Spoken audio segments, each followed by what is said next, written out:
Genèse chapitre 38. En ce temps-là, Judas s'éloigna de ses frères et se retira vers un homme d'Adoulam nommé Hira. Là, Judas vit la fille d'un Cananéen nommé Shua. Il la prit pour femme et alla vers elle. Elle devint enceinte et enfanta un fils, qu'elle appela Er. Elle devint encore enceinte et enfanta un fils, qu'elle appela Onan. Elle enfanta de nouveau un fils, qu'elle appela Shelah. Judas était à Ksib quand elle l'enfanta. Judas prit pour Er son premier-né une femme nommée Tamar. Er, premier-né de Judas, était méchant aux yeux de l'Éternel, et l'Éternel le fit mourir. Alors Judas dit à Onan, « Va vers la femme de ton frère, prends-la comme beau-frère, et suscite une postérité à ton frère. » Onan, sachant que cette postérité ne serait pas à lui, se souillait à terre lorsqu'il allait vers la femme de son frère, afin de ne pas donner de postérité à son frère.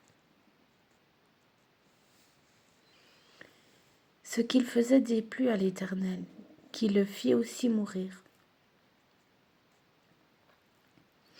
Alors Judas dit à Tamar, sa belle-fille, « Demeure veuve dans la maison de ton père jusqu'à ce que Shelah, mon fils, soit grand. » Il parla ainsi dans la crainte que Shelah ne mourût comme ses frères.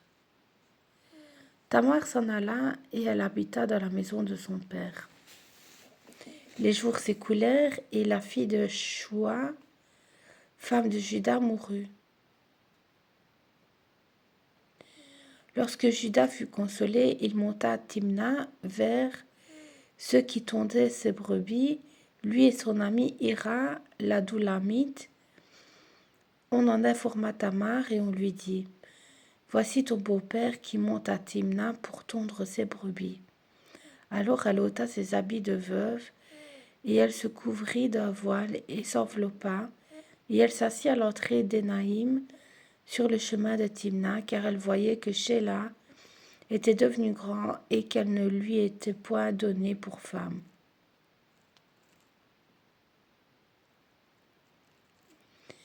Judas la vit et la prit pour une prostituée, parce qu'elle avait couvert son visage. Il l'aborda sur le chemin et dit, « Laisse-moi aller vers toi. » Car il ne connut pas que c'était sa belle-fille. Elle dit, « Que me donneras-tu pour venir vers moi ?» Il répondit, « Je t'enverrai un chevreau de mon troupeau. » Elle dit, « Me donneras-tu un gage jusqu'à ce que tu l'envoies ?» Il répondit, « Quel gage te donnerai-je » Elle dit, « Ton cachet, ton cordon et le bâton que tu as à la main. » Il les lui donna. Puis il alla vers elle, et elle devint enceinte de lui. Elle se leva et s'en alla.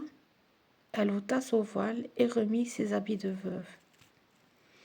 Judas envoya le chevreau par son ami l'Adoulamite pour retirer le gage des mains de la femme. Mais il ne la trouva point.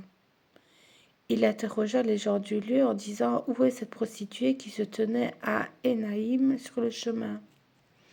Ils répondirent, « Il n'y a point eu ici de prostituée. » Il retourna auprès de Judas et dit, « Je ne l'ai pas trouvée. » Et même les gens du lieu ont dit, « Il n'y a point eu ici de prostituée. » Judas dit, « Qu'elle garde ce qu'elle a. Ne nous exposons pas au mépris. Voici, j'ai envoyé ce chevreau et tu ne l'as pas trouvé. » Environ 3 mois après, on va dire à Judas, « Tamar, ta belle-fille, s'est prostituée, et même la voilà enceinte à la suite de sa prostitution. » Et Judas dit, « Faites-la sortir et qu'elle soit brûlée. » Comme on la menait dehors, elle fit dire à son beau-père, « C'est de l'homme à qui ces choses appartiennent que je suis enceinte. Reconnais, je te prie, à qui sont ce cachet, ces cordons et ce bâton. » Judas les reconnut et dit, elle est moins coupable que moi, puisque je ne l'ai pas donnée à Sheila mon fils. Et il ne la connut plus. Quand elle fut au moment d'accoucher, voici, il y avait 2 jumeaux dans son ventre. Et pendant l'accouchement, il y en eut un qui présenta la main. La sage-femme la prit et y attacha un fil cramoisi en disant, celui-ci sort le premier. Mais il retira la main et son frère sortit. Alors la sage-femme dit, quelle brèche tu as faite? Et elle lui donna le nom de Péretz. Ensuite sortit son frère qui avait à la main le fil cramoisi et on lui donna le nom de Zerach.